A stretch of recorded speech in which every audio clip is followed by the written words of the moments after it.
Hey everybody, how you doing? IntoWeapons back again with you. Got another upgrade to the VEPR rifle to share with you today. This is the VEPR 7.62 by 5.4R with a 16.5-inch barrel.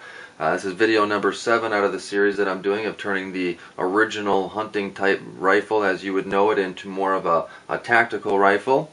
I appreciate all your support on kind of sticking with me on this project. I know it's been a lot of upgrade videos and installation videos and not a whole lot of shooting, but I've been really wanting to get this as one complete project before I take it out to the range, hence the number of videos that have been recently coming out on it. So I hope you guys have been enjoying it. Overall, the feedback has been very positive, and I really appreciate the support that you guys have been giving, as well as the advice that some of you guys have been giving. It's really been very helpful. So today we're going to go over the optics that I chose for this particular rifle. This is a UTG, otherwise known as Leapers, and I got the exact model here for you. Actually, let me pull that out. It is the UTG 30mm SWAT 3 to 12 by 44 compact IE scope with AO mil dot 36 color easy tap reticle illumination. And I apologize, guys, if you know, I'm not 100% on my verbiage and the overall things that this scope can do. This is actually the only second modern scope that I've ever purchased, and I recently just purchased my first one. I really haven't ever gotten into scopes before, so this is all kind of a new ball game. I'm definitely learning as I go along, so I apologize if I use the wrong verbiage or I don't know something that a lot of people would normally know about. But this one, like I said, did a little bit of research on it, and it seemed like for the price point it was the way to go. It ran $152 it looks like here, and I got it with free shipping and handling, so that was the total price. It's a little bit bigger than I was originally expecting. I mean, I've seen videos of it and stuff like that. There are reviews of this out there on YouTube, but I guess when it arrived here, it just was just a little bit bigger than I was really anticipating it to be. But overall, it looks like it works pretty well with this rifle in conjunction with this rifle, as long as you have the right mount on there and you're able to, you can see there, clear the original iron sights, which was one of the problems that I was originally facing when I was mounting it. But with where I have it right now, it does clear it, and I do have a pretty good eye relief on it when I have my cheek on the buttstock here. So overall, it seems like it's going to work pretty well, and it is a very nice scope for $150. I didn't want to go crazy on a scope for this gun, and I really do like having individual scopes for each individual gun that I own. Or that's just kind of my mentality of it. I know people switch them up, but that's just kind of a personal preference of mine. So this scope is definitely going to be dedicated to this particular rifle, and you know, like I said, I think it fits pretty well. It's got the 12-time magnification.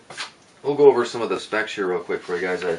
I'm sure you guys can jump out to the internet and check out the specs yourself, but just to give you an idea, it's got a 3 to 12-time magnification. It's got the 30mm tube, which is a little bit larger than some of those 9-time magnification scopes that you'll find, which are very decent as well. I got one on my 22 rifle.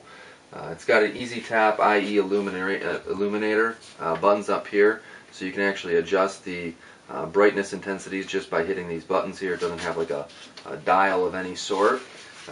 It does have also red and green standard, which is your illumination, reticle illumination, but it also has the ability to, I guess, change it to 36 other different colors, and I'll try to show you that here real quick when I pick the gun up and give you some of the overalls of the features.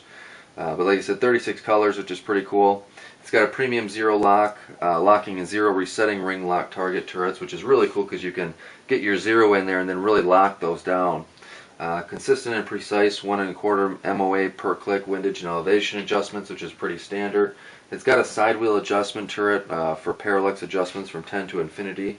I don't really know a whole lot about that, but I guess mainly it just kind of helps with the focus, and ultimately a lot of people who like shooting long distances enjoy that feature. It's got integrated angled front sunshade, which is really nice. It goes right over the top of it.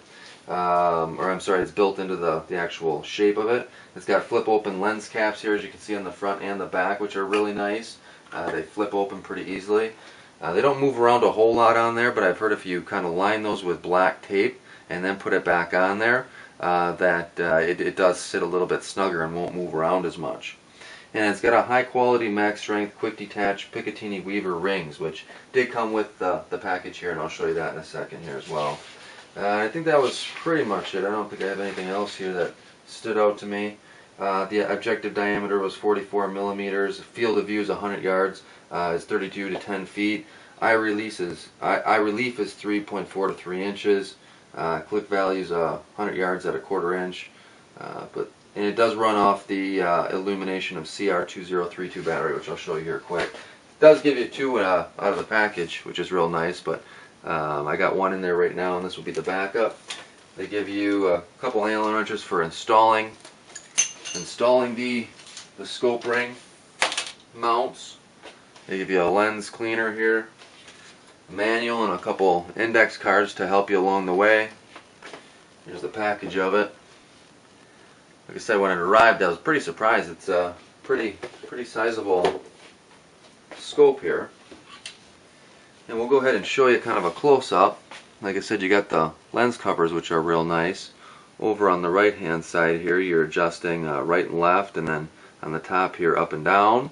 And on the left, you have that parallax adjustment. And like I said, I don't know a whole lot about that, so I guess you can attach a big wheel onto the side of this thing, which a lot of SWAT people do, I guess. The mounts here were pretty easy to put on there. The instructions go through the proper way of doing that. I guess the important thing there is just don't over torque the screws here. I guess that's the biggest issue that people have. They just crunch down on these optics, and you're not really supposed to do that. Let's see if we can get you a picture here of the Illumination. And I thought it was kind of fun, so I just kind of turned it on to a purple, just so I could show my wife the interesting feature that has. Like I said, 36 colors. It's pretty cool. I hope you guys can see that there. It's about as close as I can get it. Maybe I can move the stock up a little bit. You see that there? And it's got, you know, the standard of 7-level adjustment brightness for it. It is pretty heavy. And I don't know if I gave you the specs on the weight there. I don't have it on hand here, but it has definitely got a little bit of weight to it. So if I'm going to have this, I'm going to have my bipod on it. Really can't give you a full review on it, guys, until I, obviously get it out to the range and kind of test it out. Seems like it got really good reviews online. It's a big seller. It's a good seller. Like I said, for the price point, it seemed like it would be a well worth investment for this particular rifle. But the range time will definitely give me the ultimate idea on it. So stay tuned for that, guys. If you have any questions, let me know. If you have any information on this scope or any personal experience with it and you want to share that, go ahead and leave a comment below. Otherwise, until next time, I appreciate you watching, and take it easy.